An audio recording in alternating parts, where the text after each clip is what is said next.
최근 논산 모 학교에서 기혼의 양호 담당 교사가 미성년자인 제자와 성관계를 한 사실이 알려져서 그래도 엄청 큰 충격을 주고 있잖아요. 네. 거기다가 막 인천의 모 교회에서는 목사님이 아이고. 전도사 시절부터 막 10년간 뭐 중고등학생, 청년부 아이들을 상대로 성범죄를 저지른 사실이 알려지면서 되게 큰 충격을 주고 있는데요. 이 두 사건에서 공통적인 용어로 그루밍이라는 성범죄가 있던데 어떤 범죄일까요? 그루밍 성범죄란 가해자가 피해자한테 호감을 얻거나 돈독한 관계를 만들어서 정신적, 심리적으로 지배한 다음에 성폭행을 가하는 걸 말하는데요. 보통 피해자가 미성년자인 경우가 많고 피해 당시에는 자신이 성범죄 피해자라는 걸 인식하지 못하는 특징이 있습니다. 오늘은 사회적으로 이슈가 되는 이런 그루밍 성범죄에 대해서 알아보도록 하겠습니다.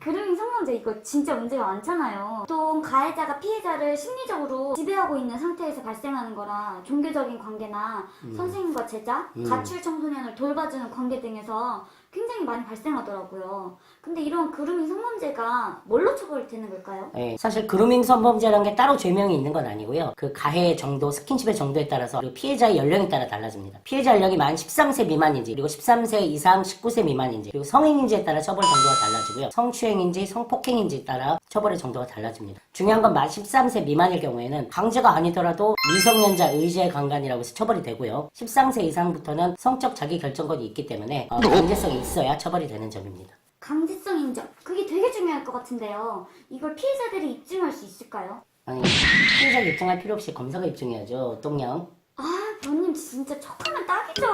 좀 찰떡같이 알아들으셔야죠. 아, 제가 잘못 알아듣은 건가요? 아니, 제 말이 그 말이잖아요. 네. 검사가 입증하는 건데 아, 피해자가 뭘 준비해야 되는지 되는지.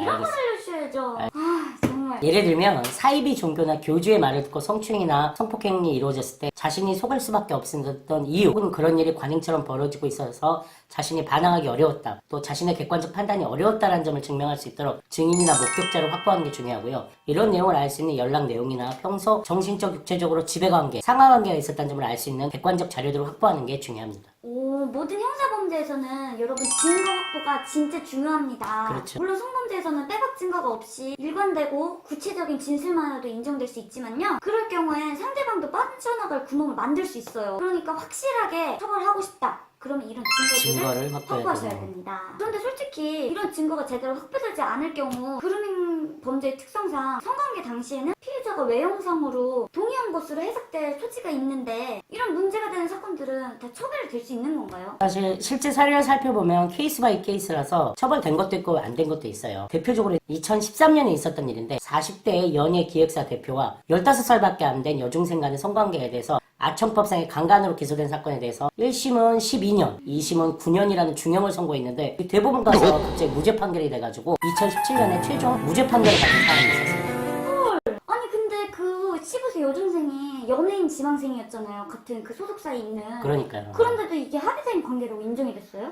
네. 대법원이 왜 인정했는지 한번 살펴보면 그 피해자 여중생이 가해자 연예기획사 대표가 다른 사건으로 구속돼 있는데 그 구치소에다가 사랑한다는 그런 편지를 여러 번 보냈어요. 그리고 둘이 서로 주고받은 카톡 내용을 보니까 합의하에 이루어진 성관계로 판단을 한 거예요. 그래서 이에 대해서 사실 당시 비판 여론이 많았고 사실 그 사건 때문에 그루밍 성범죄라는 개념이 부각된 사례였습니다. 아니 그러고 보니까 전 지사에 대한 사건에서도 피해자 측에서 그루밍 성범죄다라는 주장을 했던 것으로 아는데 이에 대해서 1심 재판부는 받아들이지 않았잖아요.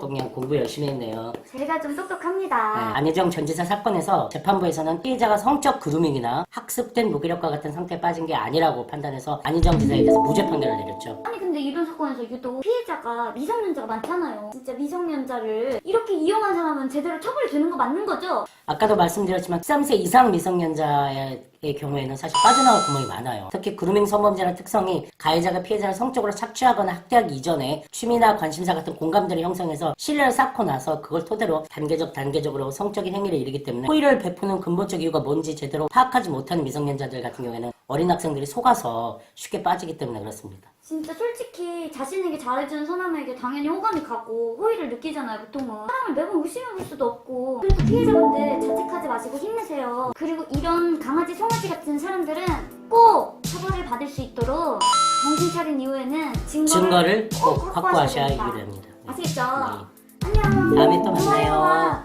구독을 꼭 눌러주세요.